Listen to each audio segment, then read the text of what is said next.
Saya nggak bisa sebut karena ya saya harus biar bagaimanapun menjaga agar jangan sampai orang yang pertama kali mengupload itu diserang ya, biar saya aja lah. Jadi Bung Ade ini sebetulnya untuk meluruskan mispersepsi yang timbul akibat potongan video itu. Ya. Oke, tanggapannya Pak Syaifullah?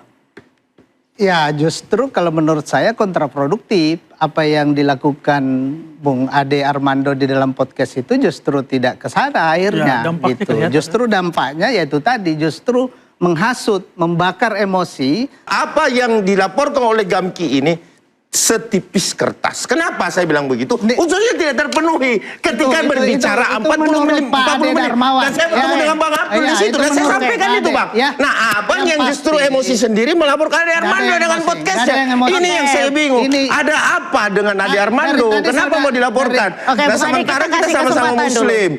Saya bertanya-tanya kenapa nggak Pak JK ya yang melaporkan saya ya? Oke, Bung Abdul silakan. Bung Abdul. Oke, jadi gini ya. Anda kembali di interupsi pemirsa, kita langsung saja ke Bung Ade. Bung Ade tadi ingin menjelaskan soal apa yang Anda sampaikan di podcast Anda. Nah saya juga ingin tahu nih, Bung Ade dapat pertama kali video itu dari mana? Saya nggak bisa sebut karena ya saya harus biar bagaimanapun menjaga agar jangan sampai orang yang pertama kali mengupload itu diserang ya, biar saya aja lah. Kayak kemarin saya bilang, ya PSI nggak usah diserang lah, saya aja lah yang bertanggung jawab terhadap ini semua. Ini juga si video asli itu, saya tidak menyalahkan dia, saya rasa dia juga concern, tapi diangkat ya begitu saja ya. Dan dengan beberapa komentar yang saya khawatir itu menimbulkan mispersepsi di kalangan masyarakat. Tanpa ada konteks gitu. Karena dari tidak ada video konteks. itu. Nah saya tuh berusaha membantu kayak tadi menjelaskan, sebetulnya seharusnya bukan cuma umat Kristen yang marah itu, karena sebenarnya pembahasan tentang Islamnya pun salah. Tapi memang saya hanya mengomentari yang 2 menit. Saya tidak bicara tentang yang berapa tadi Bung Syaful mengatakan apa 30 menit atau 40 menit ya. Memang saya hanya mengomentari yang pertama kali disiarkan pada tanggal 8 April.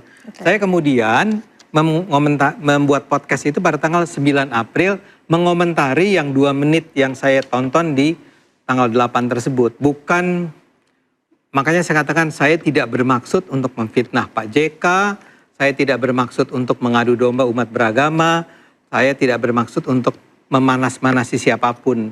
Saya hanya merasa berkewajiban nih sebagai seorang, ya kan saya kan dosen sebenarnya ya. Nah saya ingin mengatakan please masyarakat harus tahu bahwa kedua agama ini tidak bermusuhan ya. Ini 2 agama yang sebetulnya saling menghargai, menghormati. Jadi Bung Ade ini sebetulnya untuk meluruskan mispersepsi yang timbul akibat potongan video itu. Oke, tanggapannya Pak Syaifullah? Ya justru kalau menurut saya kontraproduktif. Apa yang dilakukan Bung Ade Armando di dalam podcast itu justru tidak ke sana akhirnya. Gitu. Justru dampaknya yaitu tadi justru menghasut, membakar emosi saudara-saudara kita Kristiani. Yang akhirnya menganggap Pak JK melakukan penistaan Abang aja yang kayaknya tersulut emosi nih. Kan itu. Abang aja yang tersulut emosi. Itu fakta. Kalau yang lain sih enggak. Kalau kita lihat YouTube ceramah Pak Yusuf Kalla di YouTube-nya UGM sebelum tanggal 9 itu semua komentar positif. Semua komentar positif. Tapi setelah tanggal 9 itu negatif. Saya interupsi dulu. Ya, that is the point bahwa tadi disampaikan saudara saya Bang Abdul. Bang Abdul mengatakan bahwa Pak Yusuf Kalla adalah seorang tokoh perdamaian dan semua se-Indonesia tidak hanya 1 kali mendamaikan. Bagaimana ada unsur di dalam suatu penghasutan mengajak orang lain untuk memusuhi seorang Yusuf Kalla gitu loh. Ini kan nggak masuk akal. Sebentar, saya tanggapin dulu Abang. Terus yang emosi sebenarnya adalah abang kita ini sebenarnya yang emosi. Bukan terhasut dari yang lain-lain. Karena saya pun menonton. Saya anggap ini hal yang tidak mungkin ketika kita berbicara bahwa kita pelaporan yang dilakukan oleh seorang Ade Armando penghasutan. Dari mana bisa dia menghasut bahwa seorang Yusuf Kalla, seorang tokoh perdamaian bisa diajak bahwa dia menghasut Islam, kan nggak masuk akal gitu loh. Nah itu poinnya. That's the point Bang. Oke Bung Ade, kalau penjelasannya Bung Ade Darmawan seperti tadi, kita lihat fakta di lapangan, kita uji. Ternyata fakta di lapangan ada organisasi GAMKI dan 18 organisasi kekristenan yang terhasut. Gitu kan? Oleh saya. Kan harus kita lihat nih. Ada beda konteks, Bang. Beda konteks, Bang. Karena gini, ya kalau orang rasional dan intelektual melihat bahwa potongan video itu harus mereka verifikasi dulu. Apakah benar sekelas Pak JK melakukan itu kalimat-kalimat seperti yang di podcast pertama yang dilihat oleh kami ya tanggal 9 April oleh Bung Ade tadi. Lalu kita cek di lapangan, ternyata benar ada yang terhasut. Itu kan Bung Ade dan kawan-kawan kan sebenarnya bukan Bung Ade saja. Di saat yang bersamaan kami lihat bahwa ada Grace Natali, juga Permadi Arya. Terus ada Ronald Bung Abdul melebar nih. Bung Abdul melebar. Bung Abdul melebar sampai ke Grace Natali. Bahwa kemudian yang kita bicarakan adalah persoalan di mana penghasutan yang disangkakan. Kan begitu. Nah, di mana penghasutannya? Sabar dulu. Saya selesaikan. Bung Abdul. Di mana husutnya? Kalimat Bung Ade adalah mestinya yang tersinggung bukan saja Kristen, tapi harusnya Islam juga nih. Itu kalimat menghasut loh. Ya, orang Islamnya terus ada yang terhasut. Jadi gini, faktanya itu kan menggerakkan. Itu 19 organisasi kekristenan, kan begitu tuh. Itu kan akhirnya terbakar emosinya. Kan Anda bilang bukan hanya orang Kristen, tapi Islam. Jadi sebentar. Saya verifikasi dulu bahwa yang dilakukan pelaporan GAMKI itu bukan menonton hasil dari bahasa dari Pak Ade Armando. Bukti ini sekali lagi saya sampaikan, dia berseliweran. Dia berseliweran, kemudian diterima potongan. Nah, ini kita akan uji lagi, Bang. Kita uji lagi, Bang Abdul. Pada saat ini proses hukum berjalan, apakah GAMKI itu benar bisa dilakukan pelaporan ini berjalan atau tidak? Karena saya sudah sampaikan berjalan atau tidak itu soal di acara kita yang sebelumnya bahwa apa yang dilaporkan oleh GAMKI ini setipis kertas. Kenapa saya bilang begitu? Unsurnya tidak terpenuhi ketika berbicara 40 menit. Dan saya bertemu dengan Bang Abdul di situ. Dan saya sampaikan itu, Bang. Nah, Abang yang justru emosi sendiri melaporkan Ade Armando dengan podcastnya. Ini yang saya bingung. Ada apa dengan Ade Armando? Kenapa mau dilaporkan? Nah, sementara kita sama-sama Muslim. Dan ini yang harus kita, saya rasa ini yang harus kita sadari bersama-sama. Gini, sebenarnya sederhana mengujinya. Kalau kita lihat yang saya katakan tadi, kita lihat YouTube-nya UGM, komentar netizen atau yang menonton itu sebelum tanggal 9 April 2026 atau sebelum Bung Ade Armando itu membuat podcast, itu semua positif. Tidak ada yang negatif terhadap Pak JK. Tidak ada. Tapi setelah beliau ini, waduh, itu sudah mulai penistaan agama Kristen. Nah, inilah yang saya bilang, Bung. Artinya dipisahkan dulu antara podcast dengan apa yang dibicarakan Bapak oleh Bung Ade Armando bahwa Pak JK itu menaksir ajaran kalau kita satukan ini menjadi bingung, Bang. Ini yang bermasalah. Ini kita kan mau mencari di mana penghasutannya tuh, Bang. Yang kemudian didramatisasi oleh Bung Ade Armando dan kawan-kawan dengan dua cerita. Cerita hostnya tentang dia saat SMP yang kemudian ditutup dengan bahasa mungkin gurunya sama.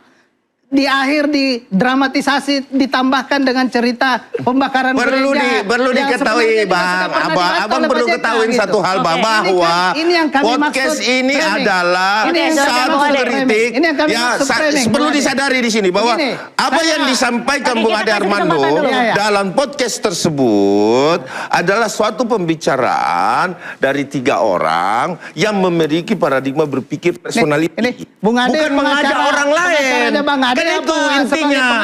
Nah, itu intinya. Ini sebagai pengacara, pengamat ini. Oke, kita langsung tanya jadi, sebagai kuasa hukum Pak Ade Armando, tentunya saya keberatan dong kalau dikatakan bahwa Bang Ade Armando menghasut. Tidak bisa dong. Kuasa hukum. Ya kan, kita langsung ke Bung Ade. Bung Ade, silakan. Gimana? Ini nanti dia akan belum tuh karena belum ada laporannya juga. Oh, belum ada. Kan saya belum dipanggil sama polisi. Oh, bukan ya?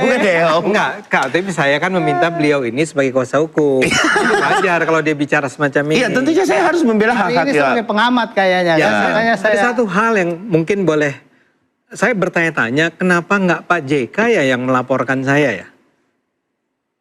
Oke, Bung Abdul, silakan. Bung Abdul. Oke, jadi gini ya, kalau soal beliau kan kalau konferensi pers sudah kelihatan tuh sangat tidak terima. Itu fitnah gitu. Kalau pertanyaan kenapa Pak JK tidak melaporkan saya, Pak Ade Armando? Kalau kita lihat laporan yang dilakukan oleh Bung Saiful dan kawan-kawan 40 ormas Islam itu karena berkaitan dengan hasut. Beliau itu sudah difitnah, iya, merasa bahwa ini fitnah keji. Iya kan? Iya. Nah, yang mau disampaikan oleh Pak JK adalah tindakan dari Bung Ade Armando itu, makanya saya bilang di video itu, di podcast itu ada 2 peristiwa. Ada tuduhan fitnah dan pencemaran nama baik, ada delik biasa menghasut atau memprovokasi yang diatur di pasal 247 tadi. Saya masih tanya, kenapa Pak JK yang merasa difitnah, percaya dia difitnah, itu tidak mengadukan saya? Enggak, saya mungkin bantu gini ya. Kalau soal laporan itu kan hak orang ya, melapor. Saya mau tanya aja. Itu haknya Pak JK kan. Betul. Bung Ade juga tidak bisa. Kenapa kira-kira? Ya Pak JK yang paham alasannya. Bapak kan kuasa hukumnya Pak JK. Iya, mungkin beliau punya pertimbangan tersendiri yang beliau sampaikan ke kami. Tapi kalau beliau marah dan beliau tidak terima, iya. Tapi kalau untuk melaporkan, ya kan ada delik umum. Makanya saya bilang tadi, ada 2 peristiwa di sana. Apakah Pak Saifullah ini adalah orang yang disampaikan amanah untuk melaporkan saudara Ade Armando oleh Pak JK? Bung Ade, bentar dulu. Bung Ade. Pak Yusuf Kalla. Kami melapor atas nama ormas Islam karena menganggap bahwa itu tadi framing tentang apa yang dilakukan oleh Bung Ade Armando, memframing Pak JK itu menafsir agama Kristen secara salah yang kemudian membangkitkan quote-unquote kemarahan saudara-saudara kita Kristiani, buat kami menganggap ini berbahaya. Buat? Bisa mengganggu kerukunan umat beragama. Kita jadi tahu bukan perintah Pak JK gitu maksudnya kan? Bukan. Biasanya kan cuma mau nanya itu aja. Pak JK tidak pernah, ini harus diluruskan, Pak JK tidak pernah memerintahkan siapapun. Makanya saya bilang tadi itu, dalam podcast Bung Ade itu ada 2 peristiwa delik di sana. Ada delik aduan absolut yang fitnah dan terkait dengan pencemaran nama baik. Tapi yang satunya adalah menghasut. Menghasutnya adalah, lihat potongan tuh. Harusnya yang tersinggung itu bukan saja orang Kristen, tapi orang Islam. Itu kan sudah terpenuhi itu. Lalu terwujudnya adalah 18 organisasi ini Kristen merasa tersinggung, terprovokasi, merasa bahwa ajarannya dinistakan oleh Pak JK. Lalu melaporkan. Itu kan sudah terpenuhi itu. Karena podcast saya? Ada podcastnya. Enggak, karena podcast saya? Karena yang pertama kali kami lihat itu adalah podcastnya yang Anda lihat. Iya. Bung Abdul. Yang Anda lihat yang sebetulnya. Jadi begini, selain dari podcastnya Bung Ade itu saya bilang bahwa bersamaan muncul juga. Sebelumnya. Oke, Bung Abdul, Bung Ade kita lanjutkan perbincangan ini usai jeda, pemirsa tetaplah di Interupsi.